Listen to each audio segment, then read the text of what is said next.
Olá, amigos, muito boa noite. Estamos aqui hoje para continuar a nossa abordagem acerca dos princípios da administração pública. Hoje, especificamente, trataremos acerca do princípio da moralidade, que nada mais é a exigência de que os agentes públicos atuem de forma ética. Ou seja, é a capacidade do administrador de distinguir o que é honesto e o que é desonesto. Liga-se, portanto, à ideia de probidade e de boa-fé.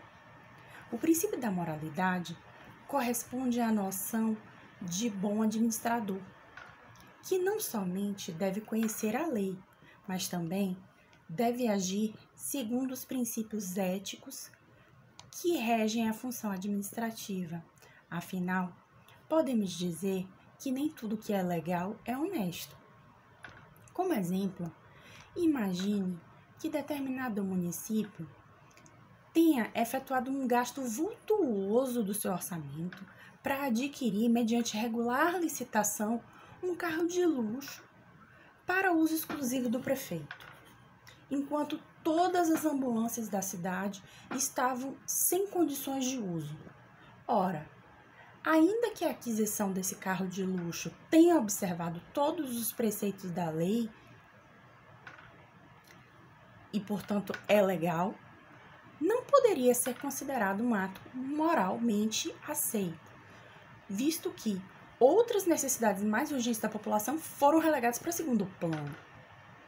Assim, o princípio da moralidade exige que os agentes públicos, sobretudo aqueles que ocupam posições mais elevadas, tenham conduta impecável, ilibada, exemplar, pautada pela lealdade, boa-fé, fidelidade funcional e outros aspectos atinentes à moralidade.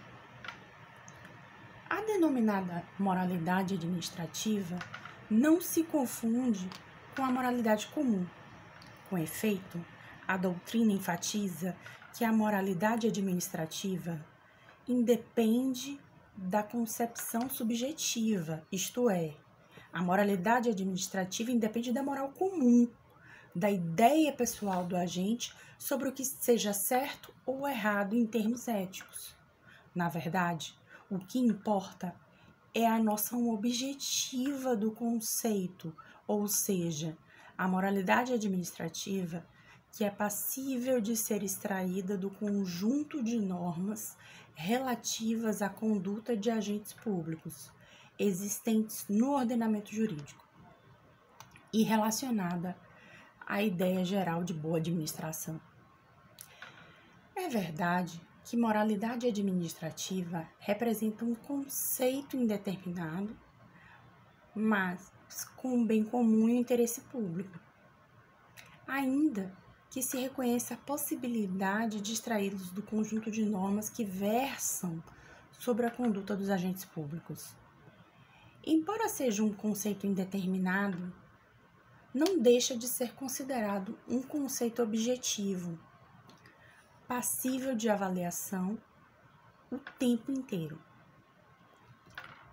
Por essa característica objetiva, reforçada inclusive pela previsão expressa no caput do artigo 37 da Constituição Federal, a moralidade é vista como aspecto vinculado do ato administrativo, sendo, portanto, um requisito de validade do ato administrativo. Assim, um ato contrário à moralidade administrativa deve ser declarado nulo, podendo essa avaliação ser efetuada pela própria administração ou pelo Poder Judiciário. A Constituição Federal, meus amigos, é pródiga em dispositivos relacionados à moralidade administrativa. Como exemplo, eu posso citar o artigo 37, parágrafo 4º, que assim dispõe que os atos de improbidade administrativa são puníveis com a suspensão dos direitos políticos, a perda da função pública, a indisponibilidade dos bens e o ressarcimento ao erário, na forma e gradação previstas em lei. De acordo com o dicionário Aurélio, probidade diz respeito à integridade de caráter, honradez, ou seja, é um conceito estritamente relacionado com de moralidade administrativa. Além disso, o seu artigo 14, parágrafo 9º, ao tratar de voto e eleições, a Constituição Federal coloca a probidade administrativa e a moralidade para o exercício do mandato como objetivos a serem alcançados pela lei que estabelecer os casos de inelegibilidade. No plano legal, a Lei 9784 de 1999 se refere aos conceitos de moralidade, ao prescrever que, nos processos administrativos, serão observados, entre outros, os critérios de atuação segundo padrões éticos de probidade, decoro e boa-fé.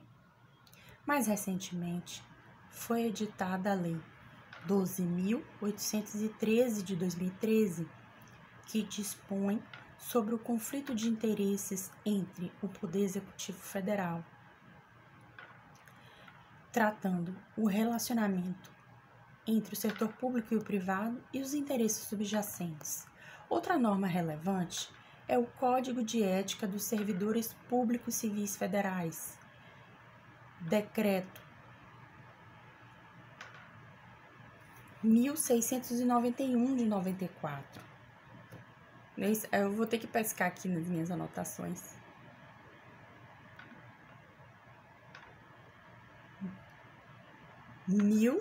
Decreto 1171 de 94, que dispõe que o servidor público não poderá jamais desprezar o elemento ético de sua conduta.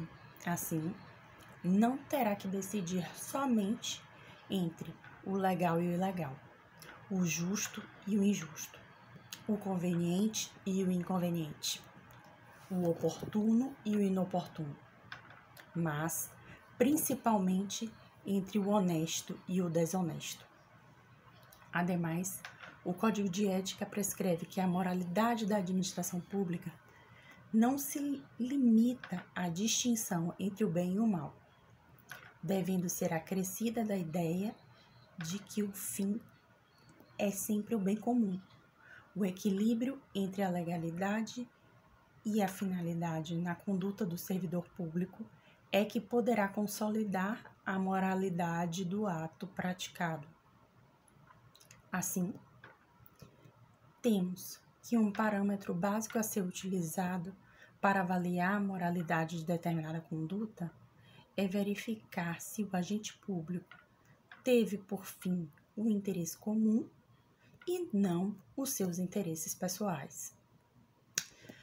Quando falamos do princípio da moralidade, deve-se destacar também a súmula vinculante número 13 do Supremo Tribunal Federal, a qual veda expressamente a prática do nepotismo, ou seja, a nomeação de parentes para o exercício de cargos públicos, uma das formas mais comuns de ofensa ao princípio da moralidade. A vedação, que se estende até os parentes em terceiro grau da autoridade nomeante, abrange a administração direta e indireta de qualquer dos poderes da União, dos Estados, Distrito Federal e dos municípios. Vale destacar, contudo, que a súmula vinculante número 13 não proíbe nomeações de parentes para cargos políticos, como os cargos de ministro de Estado, os de secretário estadual ou municipal, certo? Ela atinge apenas nomeações para cargos e funções de confiança em geral, de natureza administrativa, como assessores e chefes de gabinete, tá? Assim, é possível, por exemplo, que um governador nomeie seu irmão para o cargo de secretário de Estado, ou que o prefeito nomeie sua filha para o cargo de secretário da prefeitura, secretária. Outra exceção diz respeito aos servidores já admitidos em concurso público, os quais na visão do STF, não podem ser praticados em razão do grau de parentesco, inclusive porque tais servidores passaram por rigorosos concursos públicos, tendo, portanto, o mérito de assumir o cargo no qual passaram.